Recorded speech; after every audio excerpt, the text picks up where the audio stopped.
Hey guys, it's Danny. Today we are working with Hoyas, specifically the cuttings that I purchased for St. Valentine's. For those of you who missed it, I found in my country a source of beautiful Hoya plants. And today I need to repot them because the soil is a little bit old and I also want to start an experiment.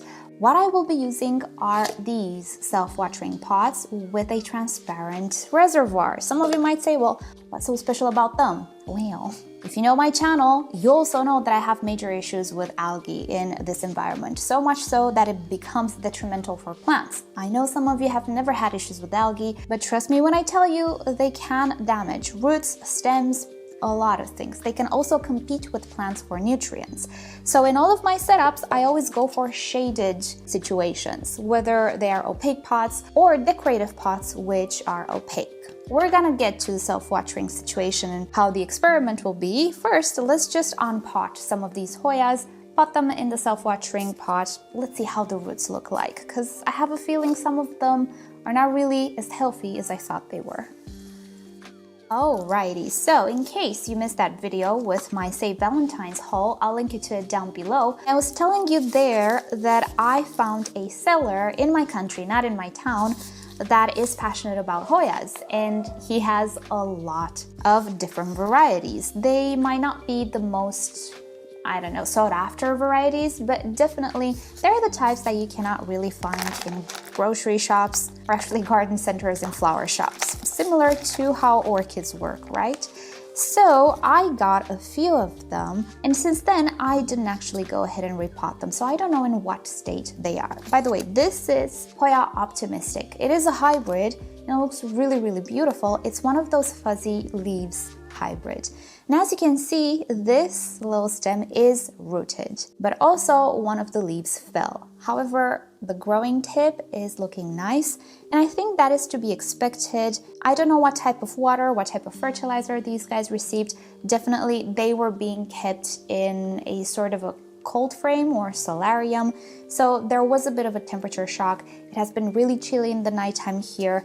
So the leaf falling, it can be caused by a ton of things, but definitely I was expecting a few more roots.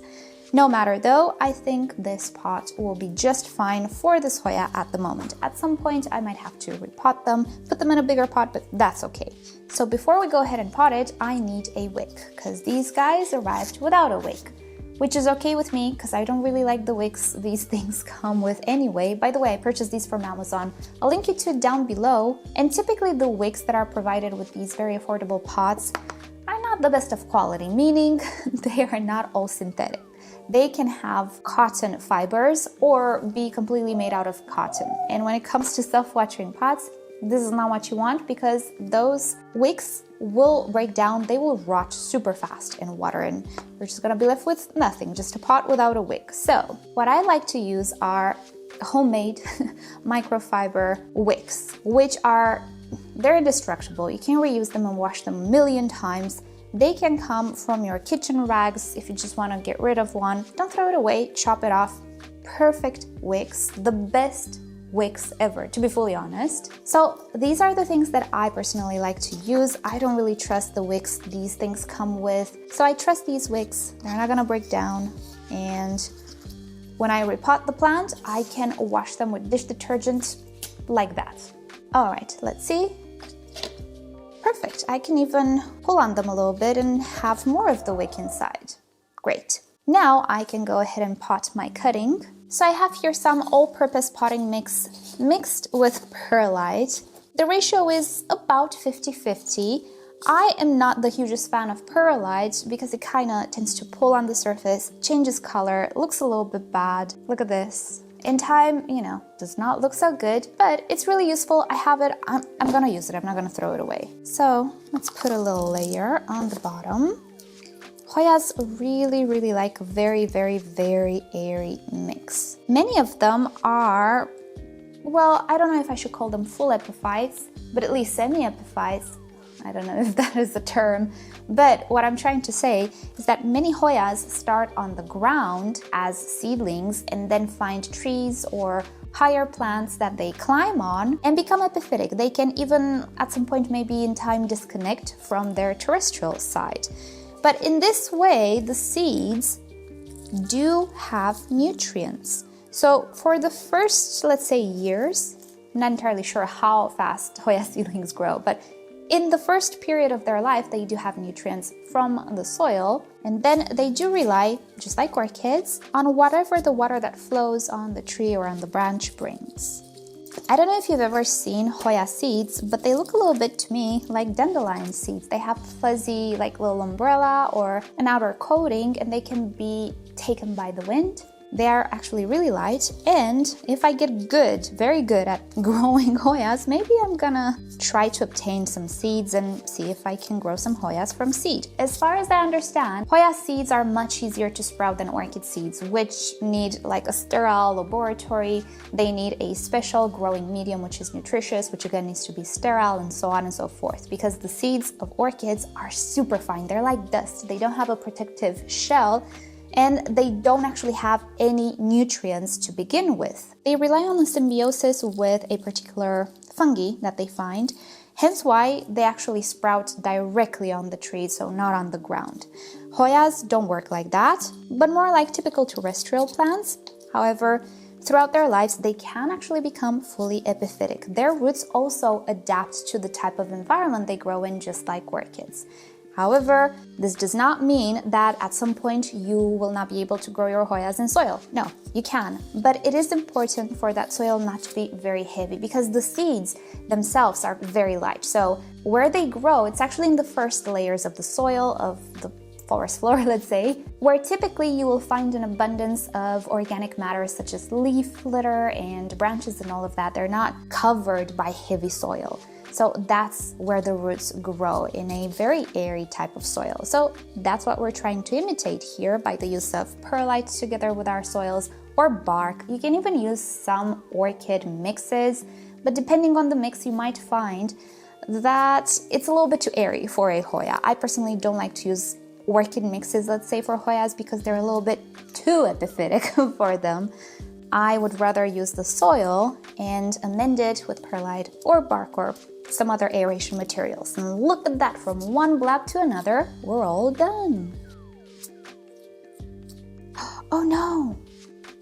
Well, this one fell too. Oh no. Oh well, at least we have this one. And I also have a growing tip. I don't think I broke it. I just did this. Yeah, no, I think the leaves were about to fall anyway. Oh boy, that was scary. I felt bad. But we have leaves on the way, so that's okay. Anyway, so I'm not gonna water it now because I do want to prepare my water in a very specific way for the purpose of the experiment. What I will do though is go ahead and pot a few more Hoyas in something like this. And I'm gonna come back and tell you what the experiment will be and how I'm gonna do it. Stay tuned. Okay, so for now, I'm just going to work with these 4 Hoyas. Off camera, I might go ahead and repot all of them.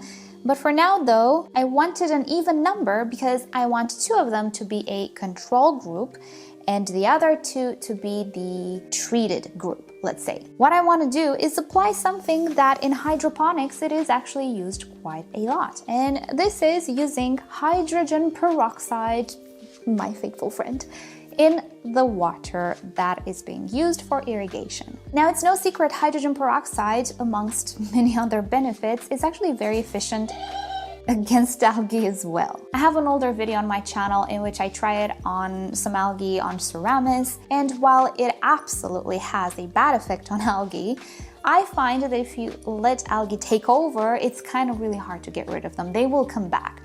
So the reason why I didn't use hydrogen peroxide more in my algae issues is because I kind of always knew it was just not going to be enough. However, if you start the use of hydrogen peroxide before it gets too late, will it be enough to completely prevent a complete algae takeover? I don't know. This is what I'm trying to find out. So we're gonna do this very scientifically, quote unquote scientifically, right? Nothing we do is scientific, but we try. It's just for YouTube.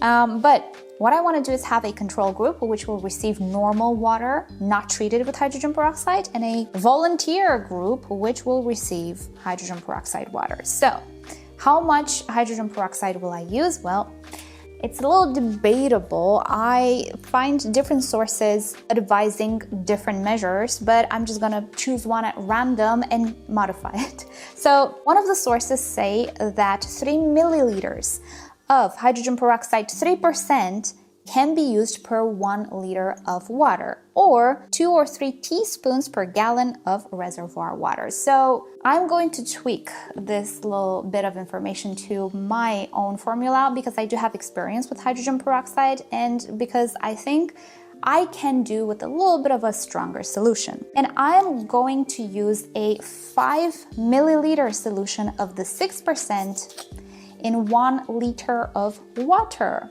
Maybe it's too much. I don't know. We're gonna find out. I don't think it's too much. I put 3% directly on the roots. So I don't think it's too much, but we're gonna see.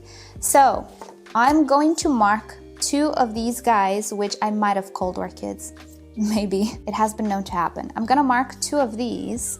Let's say this one and this one, and I'm gonna tell you them by name just in case my marker disappeared. The Hoya carnosa tricolor will receive hydrogen peroxide water, and the Hoya numularoides, I'm trying in all languages. These guys will receive hydrogen peroxide water. They have the X, these guys won't. Now, this is a new bottle. I haven't opened it up until now. I want it to be fresh. I'm gonna measure 5 milliliters and pour them in my measured 1 liter of water. I'm gonna use a little bit more water because I wanted to pull a little bit in the reservoir, because you know how when you water, the water doesn't spread evenly and you have a lot of pockets of dry soil? Yeah, the wick will wick the water, and in time all of the medium will become even, but you might discover that the water in the reservoir will completely be depleted when everything is evenly moist, right?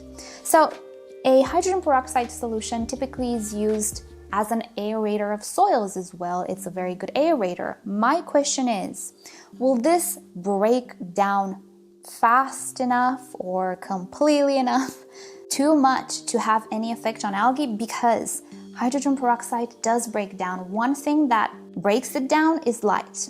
So in time, because this is transparent, the hydrogen peroxide will stop working. It will transform in other byproducts, mainly water, which will just sit in the reservoir. So is the effect or the duration of the effect enough to prevent algae in between waterings, let's say in between refreshing it, or is it not? That's one of my concerns. Second, is the strength enough? And third, does it have any bad effect on my plant? Which is something I need to consider, even though I'm overly confident as always. Why wouldn't I be? Don't do what I do. This is why this is an experiment. But these are questions that I hope I can answer. I'm just gonna go to the sink and water them, and we're gonna see if in time there will be any difference between the degree of algae in the reservoir of these guys and the degree in these reservoirs, and of course how the plants are doing. Did I kill these or not? That will be the question. So I will keep you up to date. It's gonna take a few months. I feel like these things take a little bit of time, but don't worry, I will update you on this, even if everything fails. So that's about it for today. I shall keep you up to date. Thank you so much for watching. Hope you have a great day. If you wanna follow me on social media, feel free to search for me. I am at MissOrchidGirl. But most importantly, subscribe to my channel and hit the notification bell so you stay up to date with all of my uploads, which are multiple times a week. So that's it. I'll see you next time. Bye.